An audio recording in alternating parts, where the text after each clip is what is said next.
All right, we are back into the concept of your story, and we started it with the need to share your story, and that all of us have a story to share, and that when God intersects your story, you give the chance to let your story intersect someone else's and introduce him to their story, or introduce him in their story, which is the greatest thing that God called us to, and that's why he left us here. And then we looked at last week praying, that it all starts with God, and if we don't ask him to intervene, it makes it hard for us to do what we need to do. And I thought about it throughout the last couple of weeks, is everything that he promised in Acts 1:8, that whole word dunamis we looked at with power, the ability, capability, the words to say. Yeah. I think for that, it's so key that we're tuned into him, because we often want him to give us what to say, but we're not walking with him to where he can give us what to say. Which is what we'll be looking at next week with how to live your story. But this one, the three words that popped up when I was talking about it was praying, caring, and sharing. And for me, the best part is we touched on the story of the woman at the well last week. Yeah. And God hammered me even harder with the fact that that's the masterclass on your story. And Jesus just lays out so beautifully everything in the world that he calls us to do and how to do it in that interaction with the woman at the well. So that's where we started in John chapter 4. I don't know if you guys want to read. If you want me to read, I'm open for either way. I can read this time. You Go for it. John chapter 4, you want to pick up at 3? Yeah. You can pick up earlier in 3. I just started at 3 for mine because I only had so much time. Fair enough. We'll start at 4. Begin the 4. When Jesus learned that the Pharisees had heard he was making and baptizing more disciples than John, though Jesus himself was not baptizing, but his disciples were, he left Judea and went again to Galilee. He had to travel through Samaria. So he came to a town of Samaria called, is it Sychar? Sychar. Okay. That's my assessment. But where we stopped at in my sermon was the word had to. Yeah. The word day in the Greek. And it was so fun for me when I was studying it, and I found that word, and I'm going, what's the big deal? And why did he have to go through there? But the word itself, what's used in the New Testament, is one of those words that indicates he has to do it to fulfill his mission. Yeah. And what he is. And the word actually means needs or necessary, inevitable in its nature of things. But it also means something that should be done as a result of compulsion, or it has to be done out of a sense of duty. And I think not enough of us have those had to moments, that we don't trust him enough, we don't follow him enough to realize that he is making appointments for us that we have to make. Yeah. And if we don't make them, people's lives are on the line. Yeah. And that's where I think when we're living for him, when we follow him, obedience is the very get-go. It's the beginning. And he gave us that example. He was obedient to the Father, even in the garden, saying, listen, this ain't that good, but not my will, let your will be done. Yeah. I'm going to be obedient even to the point of death. And I pulled out 2 Corinthians because I think it shares a whole lot also. When he said, for the love of Christ compels us or controls us. And I just giggle and I think of The Exorcist whenever I hear that The that power phrase. of Christ. Yeah, that's exactly what I go to every single time. But that word, syneko, actually is to hold fast, press together, or to exercise continuous control. And have you ever thought about that? Let Christ continuously control you. Yeah. Let him be the one that moves you and places you and gives you what he wants you to do and where he wants you to do it. And I think the rest of that verse where he says, the love of Christ controls us, having concluded this, that one died for all, therefore all died. And he died for all so that they who live might no longer live for themselves, but for him who died and rose again on their behalf. That's the end right there, that we might no longer live for ourselves, but for him who died for us. And so many Christians don't. I think the biggest plague of Christianity is lack of obedience. We've got so many Christians who are obese, not in size, but in spirit. Rude. They only take in. I resemble that remark.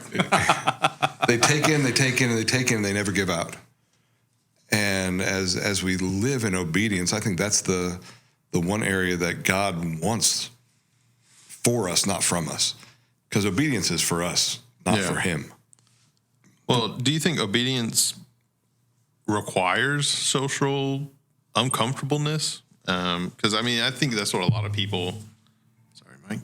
I think that's what a lot of people associate obedience with is like, this is going to make me have a bad day. I'm going to do it anyway, but it's going to be awkward or hard or. Does it require it? I think it can cause it. Yeah. But I think the more you're practicing and walking in obedience, the less uncomfortable it is. It's usually uncomfortable. I'll take that back. It is uncomfortable when you're walking into it with guilt. Yeah. For being corrected. And I guess we often think of it like our parents getting us in trouble or making us do the dishes even though we don't want to, and it's a burden to do it. Walking in obedience to him should be a blessing to do it. Yeah. I think people are also just worried about their reputation.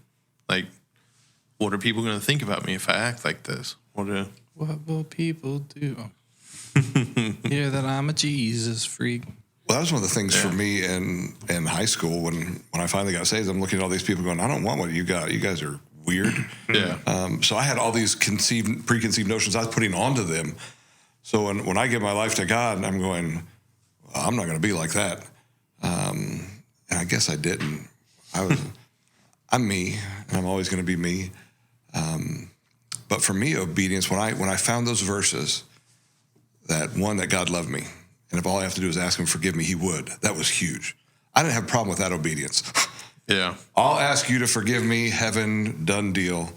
But then he offers, listen, if you want to have a life worth living, if you ever want a life that makes a difference, you'll trust me with this too, and you'll obey. Going all the way back to Joshua. I talked about Joshua last week when I was talking about that cruise. I don't know, but they grabbed my pictures and stuff and said, why do you always do this? I said, well, it's kind of funny for a guy my size to make that face. He's like, you should make that your thing. I said, I'll think about that. Mm-hmm. I wonder if he'll do that. I don't know. But as he kept sharing with me what they were trying to do and accomplish, it took me straight back to Joshua chapter 1. Pull up Joshua 1. It was the Moses, my servant, is dead spot. Did we talk about that? Maybe. I don't remember what I had for lunch. Yeah. Well, Moses has been leading him and following him, and he's been having him do everything with him. And you guys are so great. And now Moses is dead, and Joshua's freaking out. What am I going to do? And God gives him this big, compassionate talking to as a loving father and guiding, directing. He says, Moses, my servant, is dead. Now then. And that's all he gets. That's over. That's gone. Here's what I need you to do. And he gives him the key. He gives him the blueprint for success in life, for success in ministry, for a life worth having, a life worth living. And in Joshua chapter 1, did you find it yet? My Joshua 2. Oh, that's so close. That says 24. I thought it was 2-4. Oh, that was close. I might need glasses. Yeah, I forgot to bring mine. I'd have offered it to you. So Joshua in chapter 2, not chapter 24. I'm at chapter 2. Are you there now? Yeah. I'm on chapter 1. Pretty sure you just said Joshua chapter 2. No, you said you're in 2. And I said that was 24. 30 seconds. He says in Joshua 2. It says in 2 also. I'm in 1. What do you need? All right. Where are you at? 1-1. Well, so what does it say in 1-1? I don't have the whole thing memorized. Not yet. Ish. Mm-hmm. Now it came about after the death of Moses, the servant of the Lord, that the Lord spoke to Joshua, the son of Nun, Moses' servant, saying, Moses, my servant is dead. Now therefore arise, That's cross just the great Jordan. to me. God has a sense of humor. Josh is freaking out and he tells him, oh, get busy. Go ahead. What does he tell him to do? Cross the Jordan, you and all this people, to the land which I'm giving to them, the sons of Israel. Every place on which the sole of your foot treads, I've given it to you, just as I spoke to Moses. From the wilderness and this Lebanon, even as far as the great river, the river Euphrates, all the land of the Hittites, and as far as the great sea towards the setting sun will be your territory. No man will be able to stand to no man will be able to stand before you all the days of your life, just as I have been with Moses. I will be with you. I will not fail you or forsake you. Be strong and courageous, for you shall give this people possession of the land which I swore to their fathers to give them. Only the strong and very courageous, be careful to do according to Okay, back up. Start. This is the blueprint. Okay. Start. Listen what he says. Back up how far? That verse, the beginning of that verse. Only be strong and very courageous. Be It's going careful. to take it to obey me. Yeah. Be careful to do according to all the law which Moses my servant commanded you. Do not turn from it to the right or the left, so that you may have success wherever you go. Follow my word. Follow what I've told you to do. Walk in obedience to me, and you'll have success. That's the promise of God. All the way through Scripture, from the beginning of Genesis all the way through Revelation, if you'll just trust me, you'll obey me. Yeah. And not out of that compulsion like your mom washing the dishes, but if you'll trust me that what I want for you is better than what you even think you want. And you'll trust me enough to let me give it to you. If you'll obey me, I'm going to give you your heart's desire. I'm going to take you places you never thought you could go. He told him at the beginning of the chapter that every place you set your foot, he's walking into the promised land. Moses didn't get to go. Joshua's going to. And he said, everywhere you step, I will give you if you'll be obedient and you'll follow my word, not veer to the left, not veer to the right, which is what the children of Israel end up doing later. Even later in the book of Joshua, they start to. You see it time and time again that as they don't trust God, what they want disappears. What they end up getting is God's punitive will, not His perfect will. Yeah. And I think that's part of the key as we look at that, letting Him have continuous control. Do you love Him enough, trust Him enough that what He wants for you is better than what you could ever want for yourself? Because if we realize that He only wants the best for us, I don't think it hammers us as much in that guilt phase, or it's going to ruin my reputation, or it's going to ruin. I didn't give a rip what people thought about me anyway. But when I found Him and I realized that I had the keys for death, I could get somebody busted out of hell. I'm going, why wouldn't I share that? Yeah. Why wouldn't I tell people the truth of that? And I think, but when we look at obedience on sharing our story and sharing our faith, that's probably the hardest part, is getting over that fear of being awkward or not knowing what to say. I always tell them when people say, I'm afraid I'm going to say something to mess them up. I said, they're already going to hell. What more can you do? You can't get them any deeper. It's not like 7 stages. You're not in hell light if you don't let me talk to you. Then you go to deeper hell. One of the things you said, I think 2 weeks ago, was the guy you saw who was walking around telling everyone, repent, you're going to hell. And you were like, that's not a good way to handle it. And you walk out and he's like talking to like 20 or so people. I'm like, hey, like you said, him doing it wrong is better than you not doing it at all. Yeah. So I think it's a big deal. I stepped out, talking about being uncomfortable. We were at Academy, and I was just like, hey, is there anything I can pray for you about? And just like, but I was like, you know what? I'm just trying to take those little steps, especially with my family there. Like anything, I show them how to do it early. It's not uncomfortable. It's a normal thing. And you break that edge off of, it might be a little weird. That's fine. It's okay to be a little weird. You're doing it because you love that person. Yeah. And I think that's the big trick of stewardship is, one, I don't think most people realize that we're stewarding each other. It's not just like, oh, I'm supposed to be stewarding the people around me. Wait, they're around me too. And we should be stewarding one another, because that's what that's part of what was ingrained into us.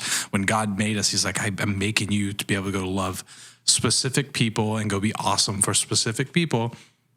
And it's all reciprocating. So I want my kids to see that of, it's not that big of a deal. It might be a little weird, but you're doing it because you love them.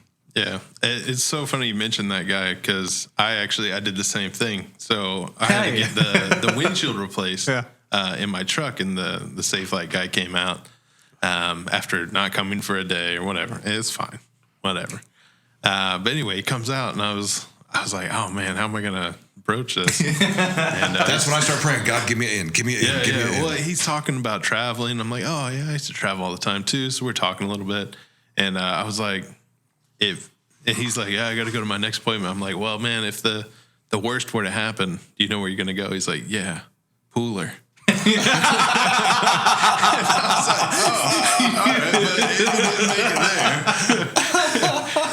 That would be the worst. No, that's where I'm going. I'm like, no, do you know the Lord? He's like, oh, yeah. What's the worst place you could go? Pooler. Yeah. Is it that bad there, man? Is it just because it's like 6 o'clock, traffic's really bad? Like, Yeah. It was just really funny because we then had like a 30-minute conversation about Jesus and everything, but it was really funny. I did the same thing that old guy did. Just, you know where you're going if you die. Yeah. well, it's cool because the other thing is, and maybe this is just God being funny, or again, that stretching, that slow stretching. I've talked to a few people at jiu-jitsu and other people I had no clue what their faith was. And you're like, I hit them like, hey, I love Jesus. How about you? And they're like, oh yeah, totally. I'm a Jesus. And you're like, oh, dang, I didn't get to do anything, but I'm happy to hear about it. But All right, so let's go next level then. yeah, Let me reverse before we go next level. What starts out as the fear is going to become an addiction. oh no, it's adrenaline push. now we're getting to because now I'm like, okay, we're looking for it. Like, Jesus, I want you to show up and do cool things. So I'm going to take the steps and try for it. And that's it for me. When you see him do cool things, you're going, oh. Like when I prayed for my aunt and boom, she got to go, oh, time out. Scared me to death, but it's like, whoa, prayer works. Yeah. And if this works, I'm willing to do this. If I have a chance to bring somebody from death to life and you see it happen, because it's great when you're starting, but when you actually see that light turn on and somebody say, you know what, I want that, it becomes the most addictive thing you'll ever get, because you're addicted to what satisfies. It's also fulfilling this, again, I just said, you're fulfilling something that like God baked into you. Yeah. There's like something that, we're being infinitely drawn towards Jesus. And then you're like, oh, wait, I'm finally feeding that fire. Like it's been there the whole time. You've just been like, okay, here's some twigs. That'll get me by until next Sunday. And we'll get back to you. You keep on smoldering. And I think what causes the fear for most people is we've seen it done wrong so often. And we've seen those awkward, those hellfire, the ones that make you not want to be that. And we go, ooh, I don't know if I can do that. You're not called to do that. God didn't call anybody to do that. He calls you to love people, love them enough to share the truth with them. And when you realize that it's not that you can do it. And for me, I think the greatest picture is the Chosen series, of how Jesus is one of the normal guys. He's not this, well, he is, but he's normal. You're gonna voice lightning again. Mm-hmm. They portray him. They portray him the way I would portray Jesus and the disciples, because they were a bunch of guys hanging out, having a good time. Arnold Schwarzenegger as Jesus? I've never seen that. I thought that's how you'd portray him. Oh, no. In heaven. When I die, I want the early Arnold body version of me when I get there. Get to the gates. Don't go to hell. I'll be back. How did we miss that one? I don't know. That was just a gimme. Too easy. You've been waiting for that, haven't you? I mean, it was right there. It was low-hanging fruit. Hey, Satan, I'll be back. But for me, when I realized that all I had to do was share my story. Yeah. If I had some information that they needed, that they wanted. When you have information people want and they need, it's not scary. It's fun sharing it with them. If I have free tickets I'm about to take to somebody to give them to them for a ball game or something, I'm not as nervous as if I'm going to serve a subpoena. The reaction is going to be a little bit different. And when I know I'm giving them something great, it just changes everything. But back to the next level. Yeah. As you keep doing it and you start to share with more and more people, here's the next level. I assume everyone's lost till proven otherwise. So I love the Lord. Great. Tell me about you and him. I want to show me proof. Not that you have to prove anything to me, but I want to make sure you actually know him and you're not just Christianese, knowing the right things to say, or just lost and not knowing it. Because there's a lot of people when you ask them, well, tell me about when you met him. They're going to say, well, I was baptized as a baby, so I'm good. No. Or I was brought up in America. Okay. I ride a Ford truck. Doesn't make me a Ford. It's who you know, and it's that relationship part. And you'll find that a lot of people that you say, oh, great, they know the Lord, don't. Yeah. Because there's so many people who, especially here in the South, it's different in a lot of other states, but here in the South, there's a church on every other corner. People have been indoctrinated with what they should say or think or feel, even if they don't. Oh, yeah, heaven, the Lord. Yeah. That's the answer. And you'll find that they don't actually have a relationship with him. They just know about him. Yeah, they know who Jesus is, but they don't know who Jesus is. Yeah, they know the name. They just don't have that adoption. They don't have that relationship that changes. But we talked about obedience stretching you. That was one of the things that stuck out to you because you thought of when you were doing ballet or something. Yeah, ballet. No, just in general. Stretching in general is you said your fun kinesiology word, but stretching in general, whether it's physical therapy or exercising or a sport, it makes you better. Like that's the one thing that I think everyone, even if you're not an athlete, you should be doing, because stretching makes your ligaments stronger, makes your joints stronger, makes your muscles perform as they're supposed to. So being limber makes you ready for any situation versus sitting and being tight and being unable to take action when it's time to take action. And so when you were talking about that, I was like, wow, it's like that obedience stretching you, making you ready for anything that comes at you, any person, anything, any demon that drops on you, you're ready. Jesus has prepared you for that moment because you were stretched. And I love that imagery. But if you're not stretched, our football coach in college, he made us either take karate or ballet. That's why I was joking about your ballet. I took ballet. I've heard great things about ballet and explosive sports. It saved my knees in college like you'll never believe, because I could go with it. I was more flexible. I was limber. I could actually grab my foot and hold it up over my head till probably about 30 years ago. And it was phenomenal. It saved me. Yeah. Just like obedience to him, as it stretches us, saves us. Because the more you're obedient to him, the more you are able to take bigger hits. Yeah. And things that you normally would hurt you will bounce off you because you've learned I can trust him. This may have shaken me 20 years ago, 10 years ago, five days ago. Yeah. But it doesn't have to shake me now because I know what it's like to walk with him and to trust him. And it makes a huge difference. Yeah, we have in the gym I go to, on the wall, it says, when the time to perform arrives, the time to prepare has passed. Oh, yeah. And I think that's great. I mean, it applies to a ton of things, but I think that's really good. Because, I mean, if you're not ready, if you haven't been the watcher on the wall, if you're not prepared to share your story, if you're not prepared to do what God has called you to do when it's time to do it, and you're not ready to do it, you may miss that opportunity, and then that's on you. Yeah. And a lot of people say, well, I don't know the right words. Refreshing Dr. Pepper. Oh. Brought to you by Dr. The words. For me, you guys just totally threw me off. What were you even talking about? Preparing? People not knowing the words. Yeah, people not knowing the words. That amazingly, most of them know them. They just don't know they know them. They say, well, I don't know the right Bible verses. I said, I say them every Sunday. You know them. You just don't know you know them. And I'll start a verse and they'll finish it. Yeah. And I'll start the next one. They'll finish it. I said, we just, every verse you need to know how to get to heaven. Truthfully, all you really need is John 3:16. For God so loved, it sums up the whole Bible beginning to end.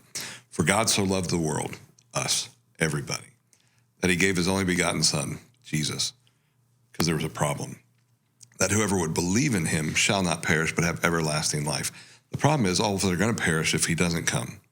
And you can take that one verse of John 3:16 and show the entire plan of salvation that all of us deserve hell. Yeah. We've all sinned.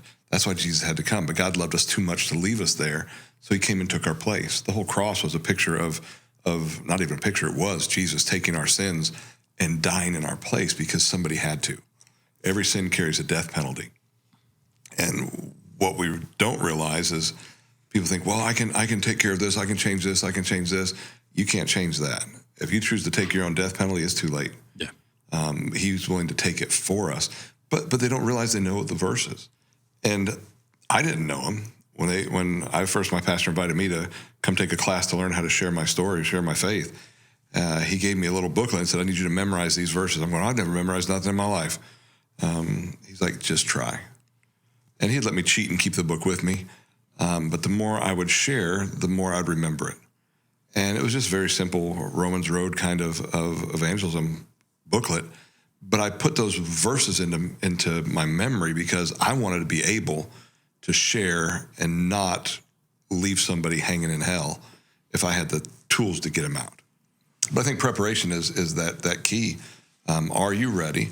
I had our Wednesday night class learning to share their story, and gave them all little booklets, or actually full page handouts, word for word, you can be planning your story.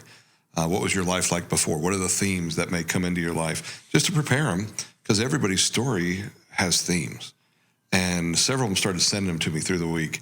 And several of them were phenomenally traumatic, painful. Is that going to pick all that up? We have a bunch of sirens coming through, police or fire. So what we usually do is pray. So, God, I don't know what's going on or where it is, but Lord, I pray you take care of it. Give them the ability to see them through it, walk them through it, and may your will be done, and protect their hearts and minds for what they have to see. Amen. Amen. Amen.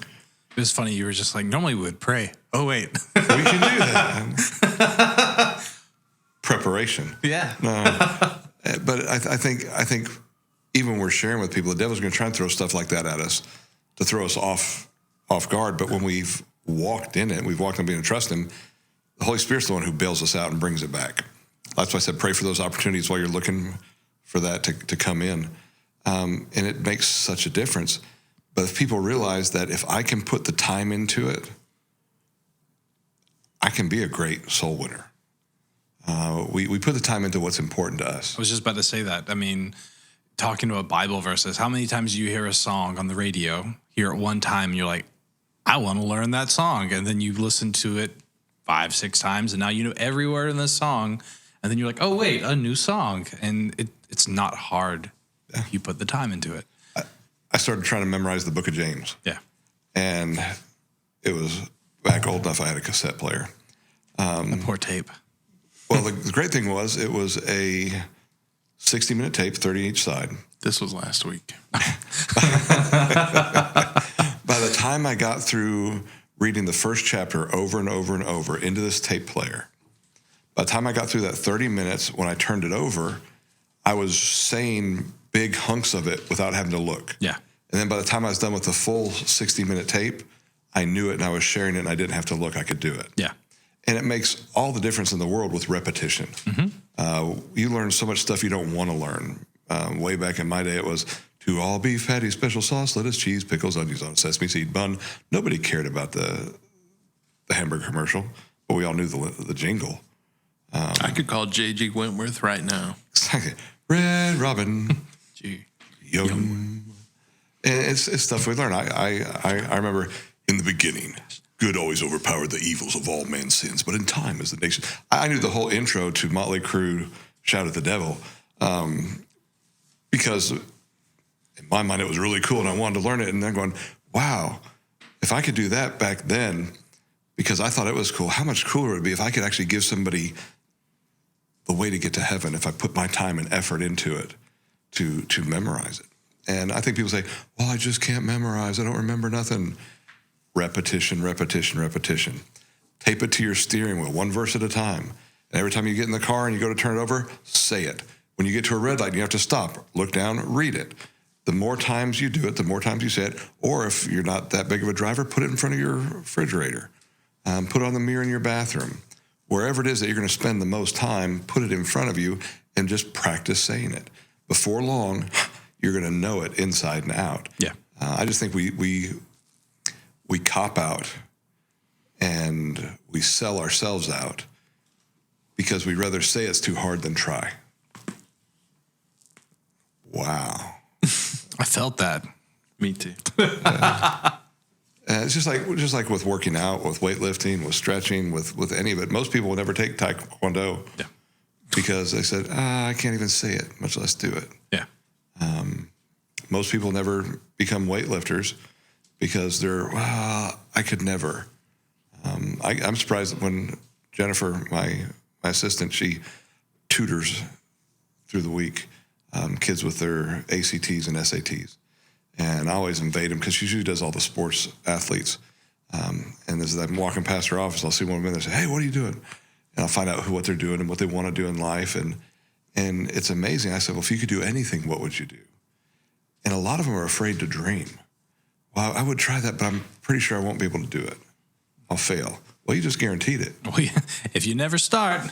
Yeah. And I think that's the same with memorizing scripture, same with being obedient, sharing your story, talking to people. But those people who do, those people who play next level sports, those people who do go into the gym, they know the joy of the burn. The burn. Now, I've heard that there's something called a runner's high. I've never gotten that far. I think runners start out high. They have to want to run. Yeah. I'll go pick up a bunch of heavy weight and put it back down as many times as you need me to, but I'm not going to run. That's why I never played soccer. It just seemed like a sport with no purpose. No offense, FIFA. We love you. Unless you want to sponsor us, then I'll try and play. But for me, we fail before we ever try because we forfeit and we don't try. And then we're envious of the people who do it.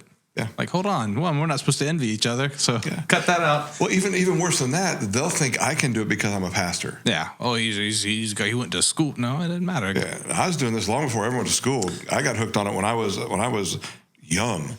Yeah. In my faith. I'm fairly certain there's a few people that Jesus called to do what he was doing that had no foundation in doing what they did with him. The woman at the well. Yeah. Hey, back where we're supposed to be. Yeah. Good segue, Joel. Imagine that. Somebody's keeping us in line. Well, my question that ended that first section was, are you willing to go to whoever, wherever he may lead you? That's obedience.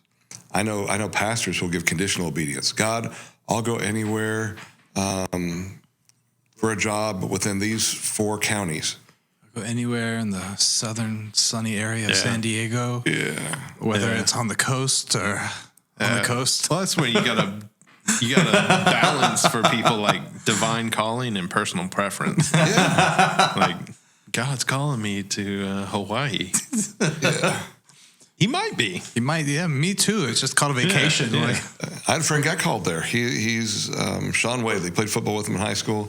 He's a Christian businessman, and he opened up the first Chick-fil-A in Hawaii, and God called him to it. And he's using that as a fulcrum to change, to leverage all of that position to lead business people to Christ, to make sure his employees are just being invaded with the gospel.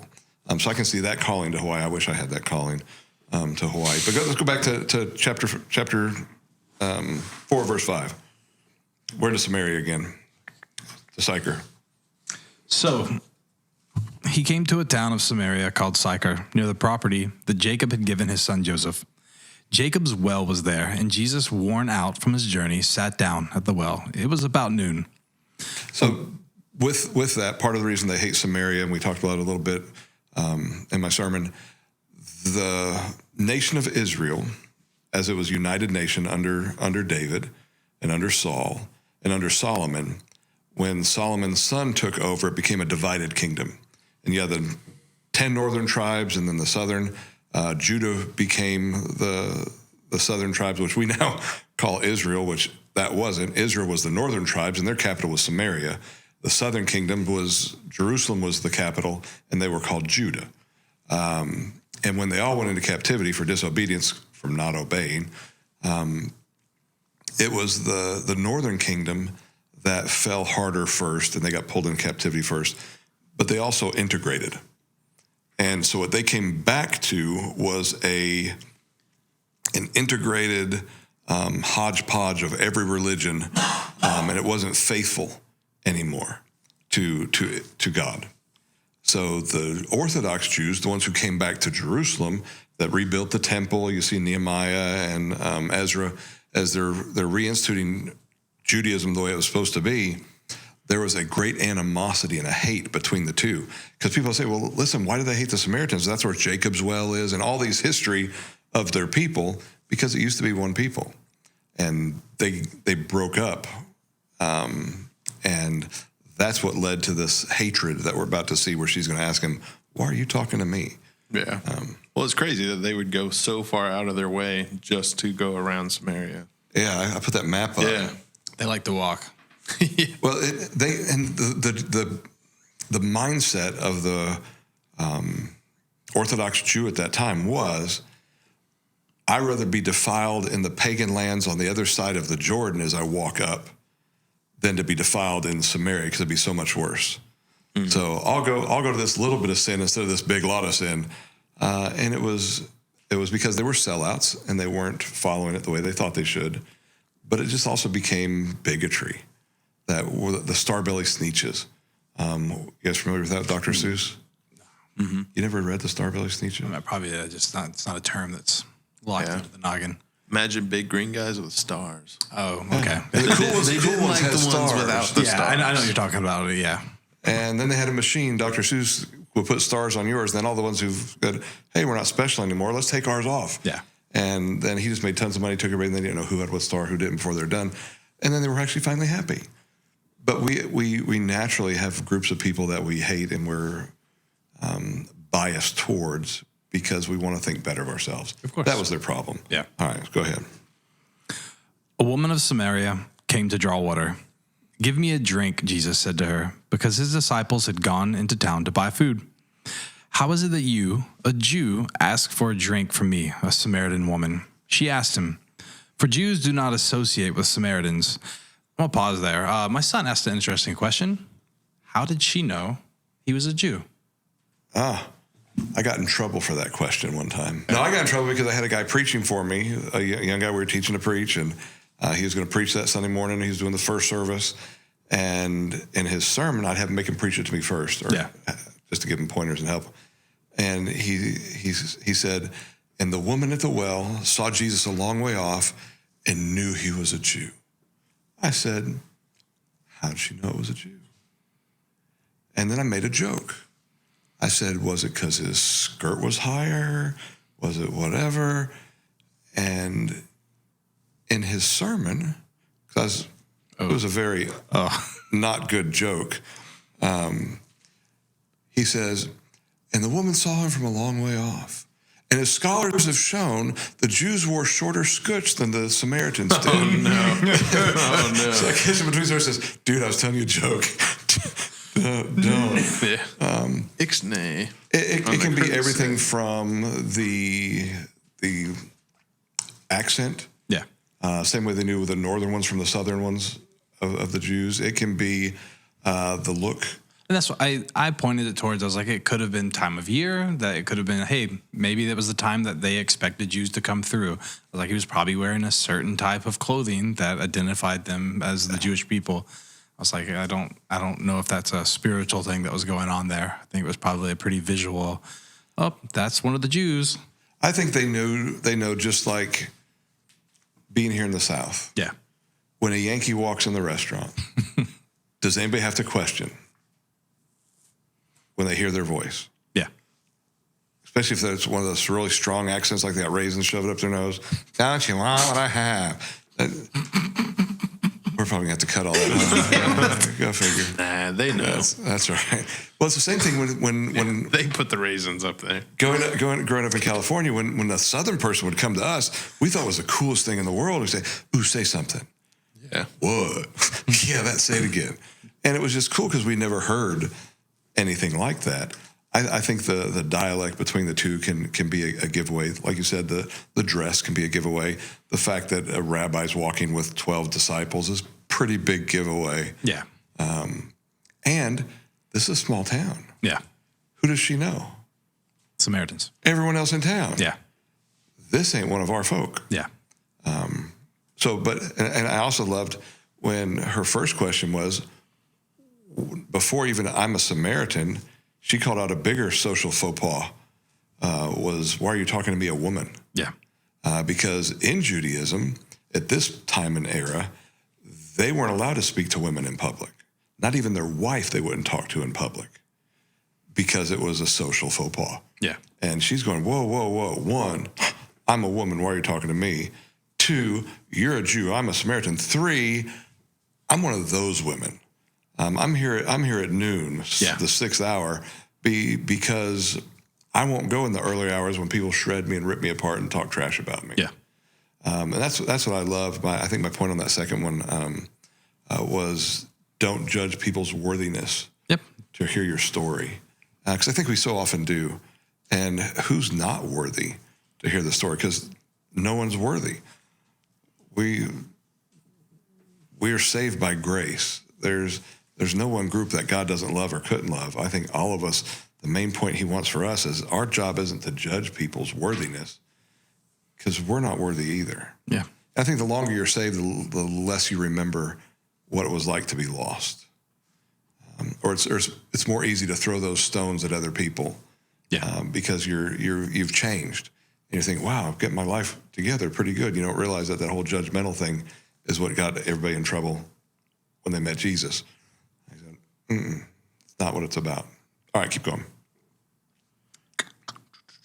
For Jews do not associate with Samaritans. Jesus answered, if you knew the gift of God and who is saying to you, give me a drink, you would ask him and he would give you living water. Sir, said the woman, you don't even have a bucket and the well is deep. So where do you get this living water? You aren't greater than our father Jacob, are you? He gave us the well and drank from it himself, as did his sons and livestock. Jesus said, everyone who drinks from this water will get thirsty again. But whoever drinks from the water that I will give him will never get thirsty again. In fact, the water I will give him will become a well of water springing up in him for eternal life. Sir, the woman said to him, give me this water so that I won't get thirsty and come here to draw water. Go call your husband. Okay. So before we go there, Yeah. This is where the master class starts. Yeah. First, the fact that he went out of his way to go see her, willing to talk to anybody, anywhere, anytime. That's one. Are you obedient enough to go where God's going to call you, no matter where it may be and who it may be? But then, how to share your story? Jesus, what you were worried about? How am I going to break this over to the Safe Light guy? Mm-hmm. He starts looking, and what's the common ground that I have with this woman? She's here at a well. I'm here at a well. Hey, why don't we talk about water? She's here at a time of the day when she shouldn't be here, so there must be something about this water that's keeping her away. And he uses the water as the segue to talk about something deeper. He uses the water as the beginning. He asks her for a drink. That's why I never will ask a single white person if they'll what I can pray for them without keep asking for more water or more soda or whatever it is. I'm going to have to empty that glass as many times as I can to get them to come back, because every time they come back, I get to talk a little bit more. Yeah. I get to open up more of the conversation. I get to find out what they're doing in their life. And I ask them their story to try and find that common bond. One of our waitresses the other day at Chili's, after the second or third trip, I said, well, what do you do? She said, well, I'm going to school. I said, great. What do you want to be? Well, I'd love to be a doctor. I said, how great. And then we started talking about ways she could get to school, because she's working to try and make enough money, and it's really hard to do. So we started giving her contacts for the military to do a delayed enlistment program, which she had thought of but didn't think it was possible. We just let her dream a little bit. And then we segued from that to God. Yeah. And Jesus was the classic here on flipping the script, because he took her to, hey, I want that. If I could have that kind of water. Something that stuck out to me when I was putting the sermon together was, we all have something. We have plenty of water here. We didn't a couple weeks ago, but now we do. But everybody has something that's like that water that we want more of, that we think will fill our need. She thought that this water would be the end all to what she had. And that's why Jesus said, well, if you would have asked me, I could give you water that would never run out. Hey, I want that. Yeah. If you think through some of the stuff, if it were people today, what do we want that we think would make our life better? Fame, money, better job, better spouse, better kids. We put all these parameters and think if I just had this, it would be better. And that's okay to start the conversation with, especially if that's what they're chasing. And to be able to take it from there to hey, have you thought about this? And just flip it like he did. Because that was so beautiful. He answered, everyone who drinks this water will thirst again. Because he's leading her where he wants her to go. Yeah. And that's the best part of sharing your story and your faith is when you find that thing, that niche, that common bond. It's easy to guide the conversation to deeper things, to more spiritual things. And that was one of my favorite things that he did there with her. That's really not that hard to do. Yeah, well, I think people are just spiritually thirsty by nature. Yeah. Like, you start talking about it, and they want to know. Yeah. Like, even if they don't necessarily believe or think the exact opposite, they want to know. Yeah. And if you can get them thinking on those spiritual things or thinking about what's going to happen after life or think about what's the most important thing in life, it's easy to segue. Those guys who I had that were handcuffed to the hospital bed, they both almost just got killed. What do you think's on the front of their mind? So that's my segue. Hey, do you realize how close you just came to dying? Yeah. Yeah. Great. Let me ask you a question. If you had, do you know where you'd go? Probably to hell. Where would you like to go? I want to go to heaven. Do you know how to get there? No. I do. Would you want to hear about it? Please. Let them both to Christ. His was what? 3 sentences, flip the page, flip the script. It can be that quick and that easy.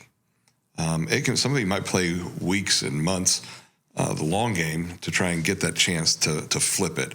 And you're baby stepping, depending on how far away they are from God and how hurt they've been or how biased they are. But like I told you guys that first week, that lady that I've been building for 25 years, as we were at Walmart, all of a sudden God made it come together because she was willing to talk about the spiritual things. So we got to talk about it. Yeah. So that's where I think if we will look for opportunities of who to share with, and then like you were saying, praying for those opportunities. Okay, how do I break the ice? What's that common bond? What's the thing that's together? And when you drive up to a place, if say you're the Safe Light guy and he wanted to reverse it and talk with you, as I drive up to your house, I'm looking at things in your yard, looking for common bonds. Do I see a dog toy? Do I see a bike? If it's a kid's bike, do I see Halloween and Christmas decorations? All those are things that are easy segues. It's just thinking creatively and asking for God to give you those openings. And you'll be surprised some of the fun openings he gives you. My favorite is still when the guy was playing Mortal Kombat and he knocked the guy's head off. And that was the perfect thing to ask him, hey, what if that happened to you? And working all the way through to him realizing that there's something I have to deal with after this life, that there's something else is there. It's just how we shape it and how we shift it.